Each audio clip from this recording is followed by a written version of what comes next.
Hello everyone, मैं Rakesh sir आप सबका अपने क्लास में वेलकम करता हूं। आज मैं 8th क्लास के स्टूडेंट को बताऊंगा मैथ्स से चैप्टर 13 जो डायरेक्ट एंड इनवर्स प्रोपोर्शन है। सबसे पहले मैं आप लोगों को समझाऊंगा डायरेक्ट प्रोपोर्शन होता क्या है, इनवर्स प्रोपोर्शन होता क्या है। यदि आपको समझ में आए, अच्छा लगे तो प्लीज मेरे चैनल को सब्सक्राइब कीजिएगा, लाइक कीजिएगा और अपने फ्रेंड में भी शेयर कीजिएगा। लाइक जरूर कीजिएगा और साथ ही बेल आइकन को क्लिक कर लीजिए ताकि जब भी वीडियो अपलोड हो आपके पास नोटिफिकेशन पहुंच जाए और आप समय से वीडियो देख सकें, अपने मैथ को मजबूत बना सकें। तो आइए मैं बताता हूं डायरेक्ट प्रोपोर्शन होता क्या है।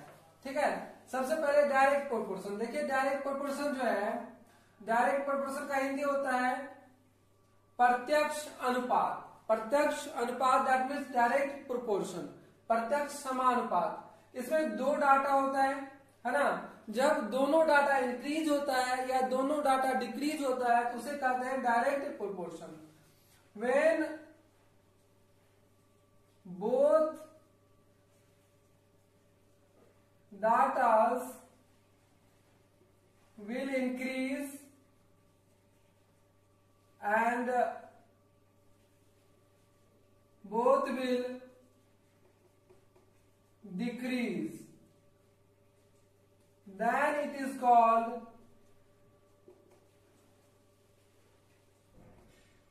direct proportion।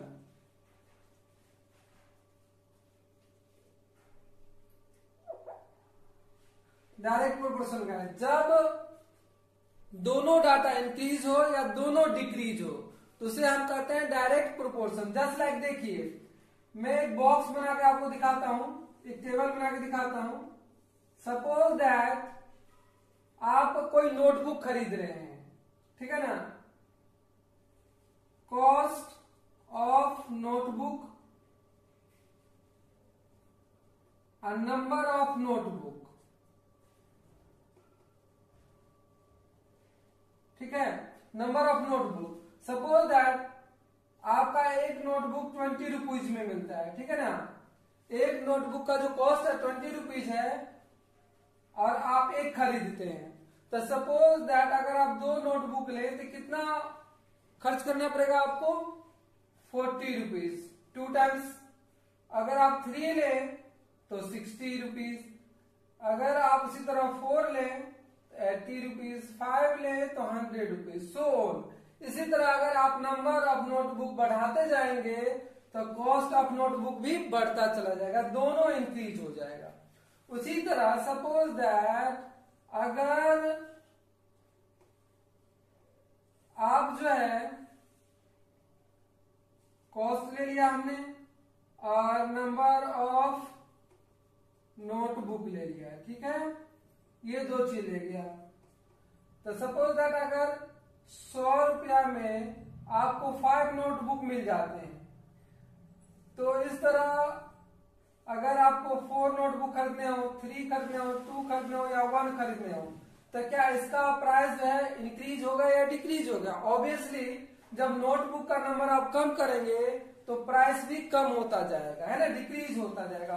तो 5 में 100 में 5 नोटबुक मिलता है तो 4 कितने मिलेंगे, 80 में मिलेंगे, है ना। उसी तरह ये 60 में मिलेंगे, 40 में मिलेंगे, फिर 20 में मिलेंगे। तो आपने देखा कि नोटबुक का जो नंबर आप डिक्रीज कर रहे हैं तो कॉस्ट भी डिक्रीज होता है। और अगर पहले वाले टेबल में आपने देखा कि अगर नोटबुक का नंबर आप इंक्रीज कर रहे हैं तो कॉस्ट जो है वो भी इंक्रीज हो रहा है। तो कोई भी डाटा जब दोनों इंक्रीज हो और दोनों डिक्रीज हो, यानी दोनों समान रूप से आगे बढ़ता है, चाहे वो डिक्रीज होता है या इंक्रीज होता है, तो वो कहलाता है डायरेक्ट प्रोपोर्शन। Direct proportion. तो ये 13.1 एक्सरसाइज में आपको डायरेक्ट प्रोपोर्शन ही बताया गया है।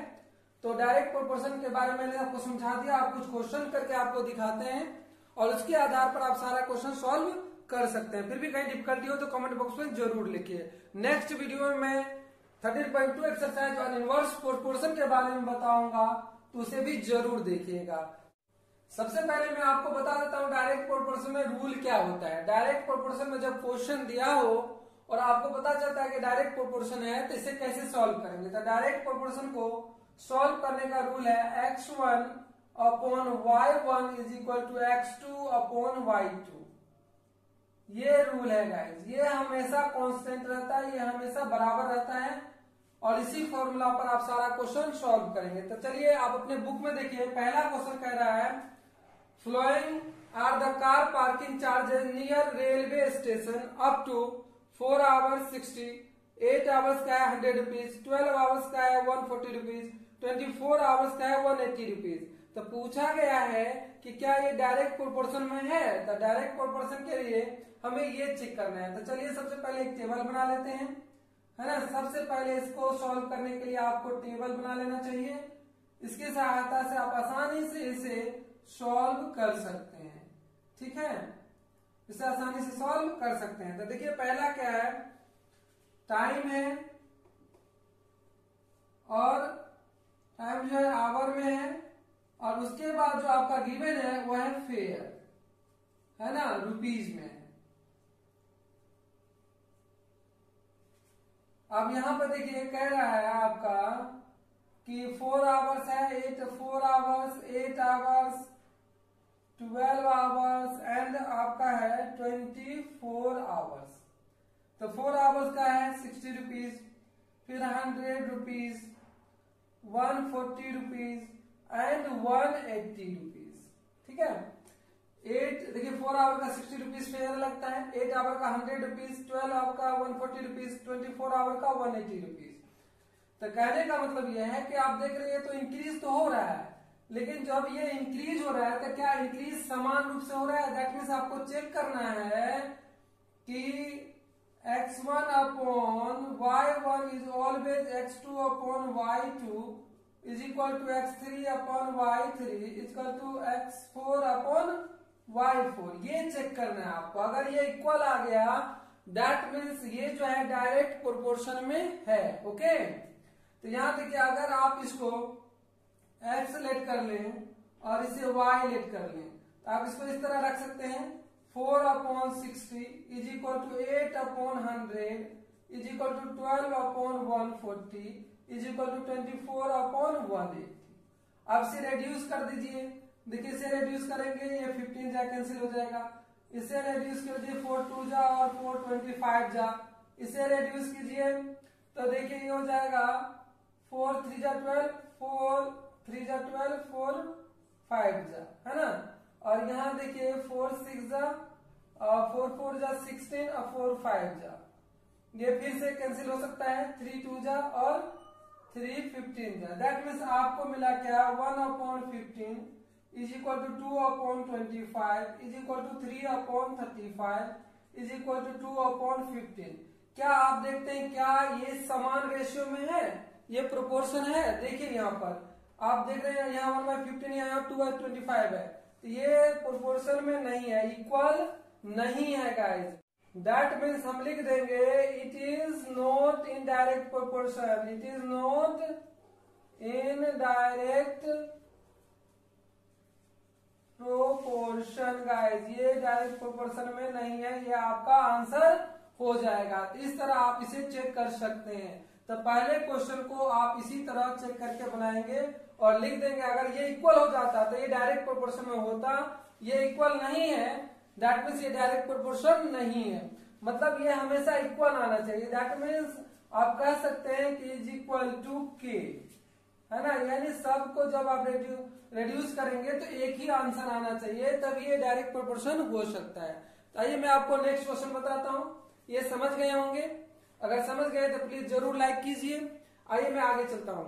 ये क्वेश्चन नंबर 2, क्वेश्चन नंबर 2 क्या कह रहा है, a mixture of paint is prepared by mixing 1 part of red pigment with 8 parts of base. In the following table, find the parts of the base that need to be added. है ना, आपका देखिए एक table given है, आप table बना लीजिए, एक टेबल है यहाँ पर, टेबल ड्रॉ कर लीजिए। पार्ट्स ऑफ रेड पिगमेंट, है ना, पार्ट्स ऑफ रेड पिगमेंट है और दूसरा जो पार्ट है वो आपका है पार्ट्स ऑफ बेस, ठीक है। अब यहां देखिए 1 पार्ट है, 4 पार्ट है, 7 पार्ट है, 12 पार्ट है और 20 पार्ट है। ठीक है। अब 1 के लिए कहता है 8 रिक्वायरमेंट है, तो 4 के लिए कितना होगा, इसके लिए कितना होगा, इसके लिए कितना होगा, इसके लिए कितना होगा। अगर आप इसे y ले लें और इनको x ले लें तो ये हो जाएगा y1, ये हो जाएगा y2, इसे y3 कर दीजिए, y4 कर दीजिए, है ना, लेट कर लीजिए। आप देख रहे हैं कि ये इंक्रीज हो रहा है, तो 1 के लिए 8 चाहिए तो 4 के लिए ऑब्वियसली ज्यादा चाहिए, है कि नहीं। तो अगर ज्यादा चाहिए दैट मीन्स इट इज क्या है, इट इज डायरेक्ट प्रोपोर्शन। ये क्या है, डायरेक्ट प्रोपोर्शन है, ठीक है ना, ये डायरेक्ट प्रोपोर्शन है। तो मैंने अभी बताया था डायरेक्ट प्रोपोर्शन में क्या होता है, x1 upon y1 equal to क्या होता है, x2 upon y2। That means आपको करना क्या है, 1 अपॉन 8 इज इक्वल टू हो जाएगा 4 अपॉन y1। अब इसे क्रॉस मल्टीप्लाई कर दीजिए, तो y1 इंटू 1 इक्वल टू क्या हो जाएगा 8 इंटू 4, दैट मीन्स ये आपका हो जाएगा y1 इक्वल टू 32। यहाँ क्या आ जाएगा 32, तो इस बॉक्स में आपका आ जाएगा 32। उसी तरह सेम वे में आप कर सकते हैं, 1/8 is equal to 7 upon y2। तो y2 क्या होगा, y2 को 1 से मल्टीप्लाई करेंगे तो y2 ही होगा, और 7 को 8 से मल्टीप्लाई करेंगे तो क्या आ जाएगा 56, 10 में y2 56 हो जाएगा, ठीक है। उसी तरह फिर 1/8 इज इक्वल टू करेंगे 12 अपॉन y3, और फिर से y3 को इससे मल्टीप्लाई करेंगे तो y3 आएगा, और 12 8 जा कितना हो जाएगा 96। यही आपका आंसर हो गया इसके लिए। फिर now again 1 upon 8 equal to हो जाएगा 20 अपॉन y4। अब y4 क्रॉस मल्टीप्लाई कर दीजिए, तो y4 इक्वल टू क्या हो जाएगा 20 मल्टीप्लाई 8 यानी 160। तो इस तरह y1, y2, y3, y4 आप निकाल लेंगे, क्योंकि हमें पता है कि डायरेक्ट प्रोपोर्शन है, और डायरेक्ट प्रोपोर्शन में क्या होता है, x1 upon y1 equal to x2 upon y2 is equal to x3 y3, always सारे इक्वल होंगे, और जब इक्वल करेंगे तो क्रॉस मल्टीप्लाई करके जो अननोन डाटा है वो फाइंड आउट हो जाएगा। इसी तरह बाकी क्वेश्चन भी आप सॉल्व कर सकते हैं। यदि आपसे नहीं आए तो कमेंट बॉक्स में जरूर लिखिए, मैं नेक्स्ट क्वेश्चन भी आपको करके बताऊंगा। वीडियो देखने के लिए आप लोगों को बहुत बहुत धन्यवाद। Thank you very much.